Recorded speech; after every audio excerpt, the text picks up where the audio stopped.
नमस्कार मित्रों, स्वागत है हमारे YouTube चैनल पर। मित्रों, जैसा कि मैंने आपको सभी को बताया था कि मैं क्रम वाइज आपको टॉपिक वाइज PYQ करवा रहा हूँ एनटीपीसी के। सबसे पहले मैंने हिस्ट्री करवाए, इसके बाद मैंने पॉलिटी के करवाए, जियोग्राफी के करवा दिए। ये सारी चीज़ों को मैं ख़त्म करके आ चुका हूँ। इस पड़ाव पर आज मैं आपको इकोनॉमिक्स के PYQ करवाएंगे।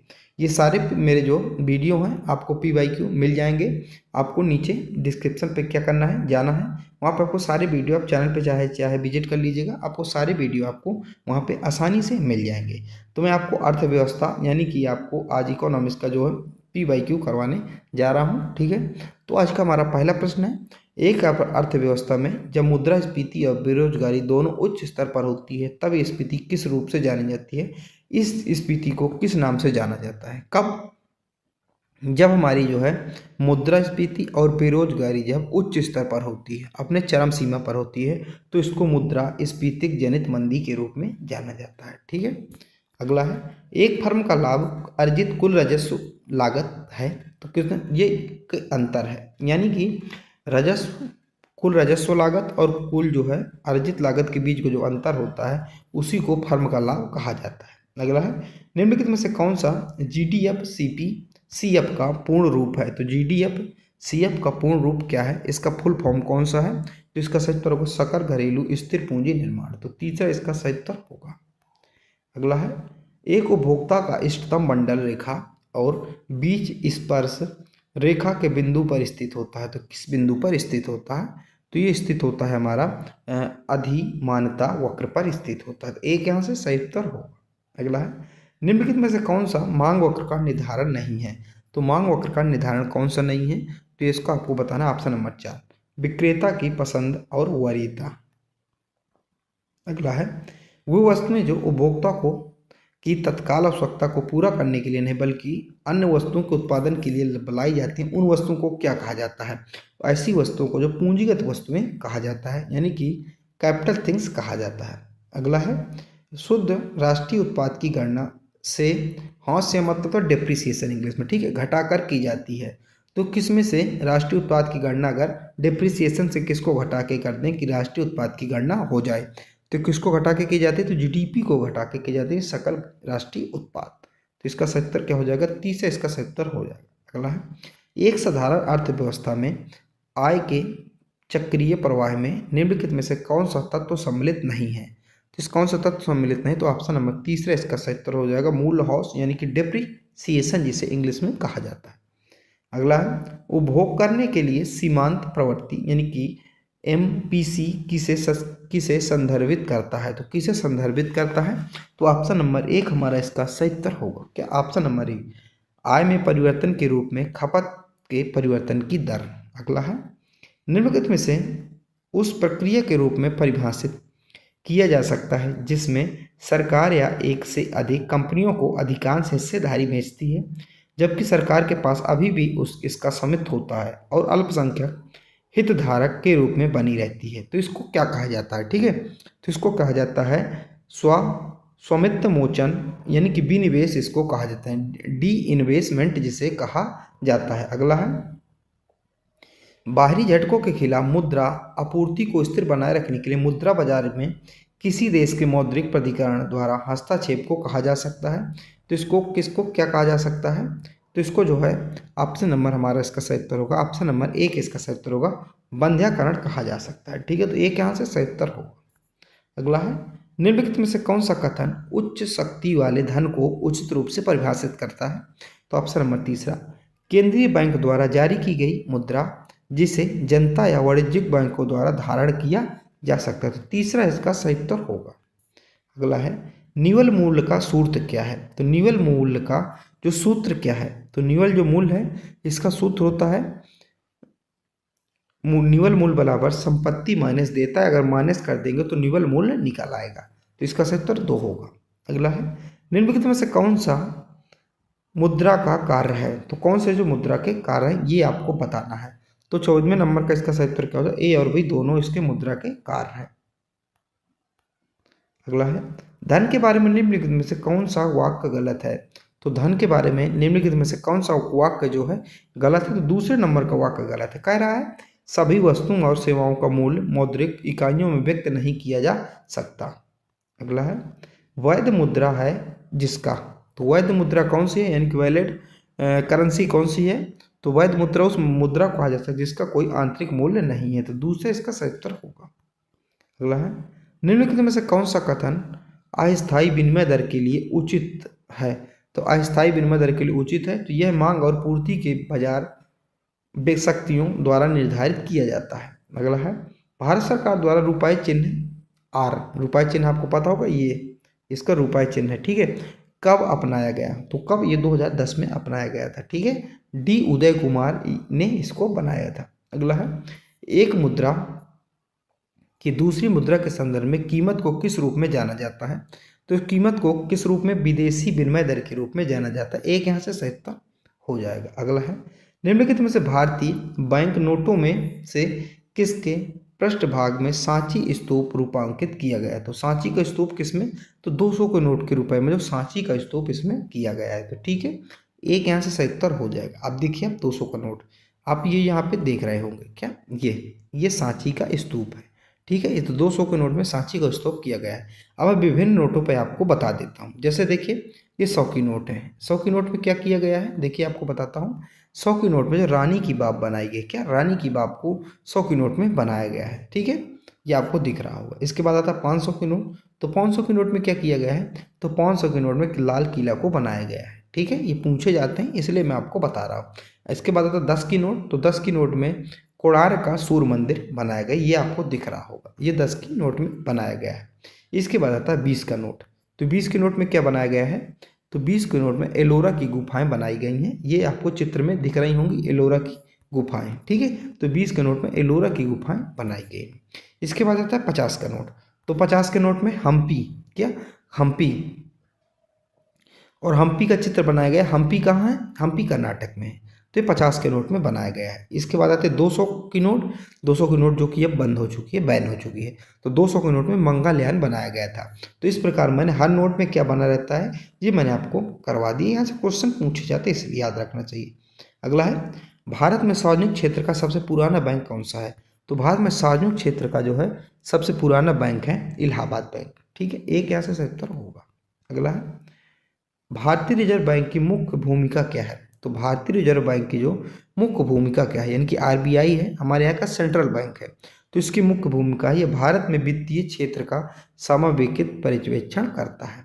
अगला है क्षेत्रीय ग्रामीण बैंक अधिनियम भारत सरकार द्वारा किस वर्ष पारित किया गया था, तो यह नियम जो है 1976 द्वारा पारित किया गया था। अगला है निम्नलिखित में से भारत सरकार का कौन सा मंत्रालय राजकोषीय नीति तैयार करता है, तो ये कौन सा मंत्रालय राजकोषीय नीति तैयार करते हैं, तो वित्त मंत्रालय राजकोषीय नीति तैयार करता है। अगला है सरकार के बजट व्यय को मोटे तौर पर कितनी श्रेणियों में वर्गीकृत किया गया है, तो कितनी श्रेणियों में वर्गीकृत किया गया है, तो ये जो है इसका सही उत्तर क्या हो जाएगा 25 का सही उत्तर हो जाएगा, 2 श्रेणियों में वर्गीकृत किया गया है। अगला है एयू स्मॉल फाइनेंस बैंक की स्थापना किस वर्ष हुई थी, तो एयू स्मॉल फाइनेंस बैंक की जो स्थापना 1996 में की गई थी, ठीक है, याद रखिएगा। और ये सारे क्या हैं PYQ हैं, पूछे गए क्वेश्चन हैं, इसीलिए ऐसे ऐसे क्वेश्चन पूछे गए। आप अपनी तैयारी को परखिए कि आपकी तैयारी किस स्तर पर है, किस लेवल पे आपकी तैयारी हो रही है, उसी प्रकार से अपनी रणनीति बनाइए और अपनी तैयारी को, अपने लक्ष्य को प्राप्त कीजिए। तो भारत में नगद आरक्षित अनुपात यानी CRR जिसे कहा जाता है कैश रिजर्व रेशियो, ठीक है, द्वारा किसके द्वारा किया जाता है, तो आरबीआई के द्वारा किया जाता है, ठीक है। अगला है निम्नलिखित में से गलत जोड़ी को पहचाने, तो गलत जोड़ी को पहचानना है, ठीक है, जैसे पंजाब नेशनल बैंक है तो सार्वजनिक क्षेत्र का बैंक है, केनरा बैंक भुगतान बैंक है, एयू बैंक लिमिटेड लघु वित्त बैंक है, एक्सिस बैंक लिमिटेड निजी क्षेत्र का बैंक है, तो इसमें सही गलत जो है कौन सा है, तो गलत जोड़ी को पहचानना है, गलत ग्रुप को आपको छांटना है, तो केनरा बैंक भुगतान बैंक नहीं है, तो दूसरा इसका सही उत्तर होगा हमारा, तो 28 का सही उत्तर क्या होगा दूसरा, ठीक है। अगला है जिस दर पर भारतीय रिजर्व बैंक अन्य बैंकों से ऋण लेती है वह दर क्या कहलाती है, तो जिस दर पर भारतीय रिजर्व बैंक अन्य बैंकों से ऋण लेती है उस दर को क्या कहा जाता है, उस दर को रिवर्स रेपो रेट कहा जाता है, याद रखिएगा। अगला है सरकारी बजट में जब किसी राष्ट्र द्वारा किया गया व्यय आय के स्रोत से अधिक होता है तो ये के बीच का अंतर क्या कहलाता है, इसे राजस्व घाटा कहा जाता है, बजट घाटा कहा जाता है, क्या इसे बजट घाटा कहा जाता है, ठीक है। यानी कि आपकी लागत लगी कितनी 10,000 और आपको घाटा हो गया 12,000 का, तो ये क्या है, ये घाटा है 2,000। अगला है कंघी द्वारा कपास को बीज से अलग करना क्या कहलाता है, तो कंघी द्वारा कपास को बीज से अलग करना ओटाई कहलाता है, यानी कि एक यहाँ से 77 होगा।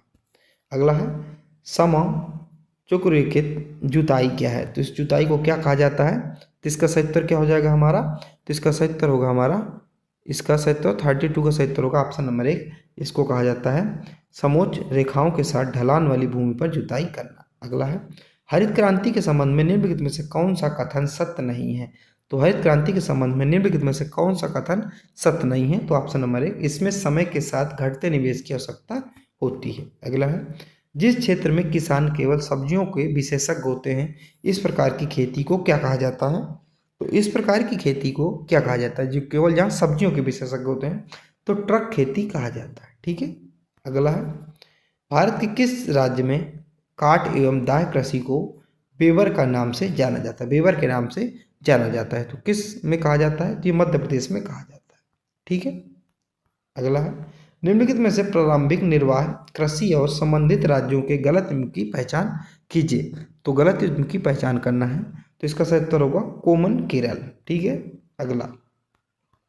अगला है वह भूमि जो एक या एक से कम वर्ष के लिए खेती के बिना छोड़ दी जाती है वह क्या कहलाती है, वह भूमि क्या कहलाती है, यानी कि खेती नहीं की जाती छोड़ दी जाती है तो वर्तमान परती कहलाती है। अगला है उर्वरकों में क्रांति का संबंध किस रंग से है, तो धूसर का, यानी उर्वरक है फर्टिलाइजर धूसर क्रांति से संबंधित है। अगला है निम्नलिखित में से कौन सा निकाय फसलों के लिए न्यूनतम समर्थन मूल्य की सिफारिश करता है, तो कौन सा निकाय जो है न्यूनतम समर्थन मूल्य यानी कि एमएसपी की डिमांड करता है, उनकी मांग करता है, तो ये करता है सीएसीपी, क्या करता है सीएसीपी, तो तीसरा इसका 77 होगा। अगला है भारत में हरित क्रांति के संदर्भ में HYVP का पूर्ण रूप क्या है, यानी कि पूरा नाम इसका क्या है, तो इसका पूरा नाम है हाई यील्डिंग वैरायटीज प्रोग्राम, तो एक यहाँ से 77 होगा। अगला है भारत में न्यूनतम आवश्यकता कार्यक्रम 5वीं पंचवर्षीय योजना के वर्ष में शुरू किया गया था, तो 5वीं पंचवर्षीय योजना के कब शुरू किया गया था, तो किस पंचवर्षीय योजना में शुरू किया गया था, तो ये है इसका 77 होगा पहली पंचवर्षीय योजना में शुरू किया गया था। पहली पंचवर्षीय योजना 1951 से 1956 तक चली थी, ये भी आपको पता होगा। ठीक है। अगला है योजना आयोग की स्थापना को की गई थी और पहली पंचवर्षीय योजना 1951 से 1956 लांच के साथ 1 अप्रैल 1951 से योजना युग का शुरू हुआ था, तो कब शुरू की गई थी जो है पहली पंचवर्षीय योजना, ये आपको बताना है। ठीक है। तो इसका हमारा सही उत्तर क्या हो जाएगा 15/3/1950, यानी कि 15 मार्च 1950 से प्रथम पंचवर्षीय योजना शुरू की गई। ठीक है। अगला है किस पंचवर्षीय योजना में बुनियादी और भारी उद्योगों की स्थापना पर बल दिया गया था, यानी उद्योग की बात आपको कहीं भी कहे उद्योगों पर बल दिया गया था, तो द्वितीय पंचवर्षीय योजना में उद्योगों पर बल दिया गया था। आपको पूरा क्वेश्चन पढ़ने की भी जरूरत नहीं, अगर उद्योगों पर बल तो द्वितीय पंचवर्षीय योजना में दिया गया था। कृषि पर बल पूछे तो प्रथम में दिया गया था, अगर पूछे कृषि तथा उद्योगों दोनों पर बल दिया गया था तो ये तीसरी पंचवर्षीय योजना में दिया गया था। अगला है भारत में पहली पंचवर्षीय योजना में 2.1% के लक्ष्य के मुकाबले की वृद्धि दर हासिल की थी, तो कितनी जो है वृद्धि दर हासिल की गई थी ये आपको बताना है, तो 44 का इसका सही उत्तर होगा 3.6। 3.6 कहाँ है, ये ऑप्शन नंबर 1 इसका सही उत्तर होगा। अगला है निम्नलिखित में से किस वर्ष के दौरान पहली पंचवर्षीय योजना लागू की गई थी, तो पहली पंचवर्षीय योजना लागू की थी 1951-56 में लागू की गई थी, तीसरा इसका सही उत्तर होगा। अगला है निम्नलिखित में से कौन एक प्रसिद्ध भारतीय सांख्यिकीविद थे और द्वितीय पंचवर्षीय योजना में औद्योगिकरण के लिए भारत की कार्यनीति तैयार करने में महत्वपूर्ण भूमिका थी, तो कौन थे, इसका सही उत्तर होगा प्रशांत चंद्र महालनोबिस, तो एक इसका सही उत्तर हो जाएगा। ठीक है। अगला है निम्नलिखित में से पंचवर्षीय योजनाओं में से कौन सी महालनोबिस मॉडल पर आधारित थी, तो मैं आपको बताया महालनोबिस मॉडल पर कौन सी पंचवर्षीय योजना आधारित थी, तो सेकंड पंचवर्षीय योजना आधारित थी, तो ऑप्शन नंबर 1 इसका सही उत्तर होगा। अगला है ग्रामीण अधोसंरचना के उन्नयन के लिए भारत सरकार द्वारा भारत निर्माण किस पंचवर्षीय योजना के तहत शुरू किया गया था, तो किस पंचवर्षीय योजना के तहत शुरू किया गया था, तो ऑप्शन नंबर 2 10वीं पंचवर्षीय योजना के तहत शुरू किया गया था। अगला है निम्नलिखित में से किस वर्ष में 12वीं पंचवर्षीय योजना समाप्त हुई। तो कहाँ कब 12वीं पंचवर्षीय योजना समाप्त हुई थी। तो इसका हुई थी 2017 में जो है 12वीं पंचवर्षीय योजना शुरू हुई, यानी 1951 से शुरू हुई थी और 2017 में खत्म हो गई थी पंचवर्षीय योजनाएं। कुल 12 पंचवर्षीय योजनाएं हुई थी। अब देखिए पंचवर्षीय योजनाएं कब कब कब हुई थी ये आप भी देख लीजिए। जैसे प्रथम पंचवर्षीय योजना 1951 से 1956 तक हुई थी, इसमें कृषि को प्राथमिकता दी गई थी। इसके बाद आता दूसरी पंचवर्षीय योजना 1956 से 1961 तक, और उद्योग पे प्राथमिकता दी गई थी। बड़े बड़े प्लांट लगे थे, ये आपको जैसे बोकारो ये सब प्लांट लगे थे, ठीक है। इसके बाद आता है तीसरी पंचवर्षीय योजना 1961 से 1966 तक, ये दी गई थी। अगला है चौथी पंचवर्षीय योजना, जो क्रम था ये क्रम यहाँ से टूट गया 66 के बाद, जो 3 साल का यहाँ पर गैप हो गया, ठीक है। 3 साल का गैप रहा, ये 1969 से 1974 तक रही, ठीक है। इसके बाद पाँचवीं, तो 74 से 79 तक पाँचवीं रही थी। इसके बाद एक बार फिर यहाँ पे गैप टूट गया, ठीक है। इसके बाद पाँचवीं पंचवर्षीय योजना के बाद छठवीं पंचवर्षीय योजना, तो जो छठवीं पंचवर्षीय योजना थी 1980 से 1985 तक रही। इसके बाद सातवीं पंचवर्षीय योजना 85 से 90 तक रही। इसके बाद आठवीं, यहाँ फिर 2 साल का गैप हो गया, तो यहाँ से 92 से 97 तक जो रही थी आठवीं पंचवर्षीय योजना। जनसंख्या नियंत्रण पर इसमें बल दिया गया था, ये याद रखिएगा। इसके बाद आती है नौवीं पंचवर्षीय योजना, तो 1997 से 2002 तक जो है नौवीं पंचवर्षीय योजना रही थी। इसके बाद 10वीं पंचवर्षीय योजना, तो 2002 से 2007 तक। इसके बाद 11वीं पंचवर्षीय योजना 2007 से 2012 तक थी, और 12वीं पंचवर्षीय योजना 2012 से 2017 तक थी। इसके बाद पंचवर्षीय योजनाएं बंद हो गई, इसके बाद इनका संचालन नहीं किया जा रहा है सेंट्रल गवर्नमेंट द्वारा। अगला है द्वितीय पंचवर्षीय योजना में औद्योगिक विकास को प्रथम प्राथमिकता दी गई, जिसका उद्देश्य इस्पात संयंत्र, पूंजीगत सामान उद्योग आदि जैसे भारी उद्योगों स्थापित करना था, जिसके लिए प्रत्यक्ष सरकारी भागीदारी और राज्य की भागीदारी की आवश्यकता थी, और इसलिए इसको लॉन्च किया गया। तो कब लॉन्च किया गया, तो इसको जो लॉन्च किया गया ऑप्शन नंबर 1 औद्योगिक नीति संकल्प 1956। तो एक यहाँ से 77 होगा। तो इस प्रकार मैंने आपको इसमें भी 50 क्वेश्चन करवा दिए। कितने 50 क्वेश्चन करवा दिए। ये हमारा पार्ट 1 था। सेकंड पार्ट आपको लेकर आऊँगा, इसमें भी 50 क्वेश्चन रहेंगे। इसके अलावा इकोनॉमिक्स, जियोग्राफी, पॉलिटी, हिस्ट्री आदि सारी चीज़ें मैं आपको करवा चुका हूँ। मेरे चैनल पे आपको मिल जाएंगे। अगर आपने नहीं पढ़ा तो आप पढ़ लीजिए, सारे जो है PYQ रहेंगे। जिस प्रकार मैंने आपको इधर बताया था कि इसमें मैं आपको मुद्रास्फीति करवाया, मुद्रा बाजार करवाया, बैंक करवाया, पंचवर्षीय योजना करवाई। इतने टॉपिक मैंने आपको कवर कर लिए। तो इतने टॉपिक से जो PYQ पूछे गए थे NTPC, ये मैंने आपको सामने रख दिए। आप अपनी तैयारी पर रखिए और अपने लेवल को देखिए, आप किस लेवल पर हैं, किस सीढ़ी पर हैं, किस पायदान पर हैं। उसी हिसाब से अपनी तैयारी पर जोर दीजिए, समय दीजिए। जय हिंद, जय भारत।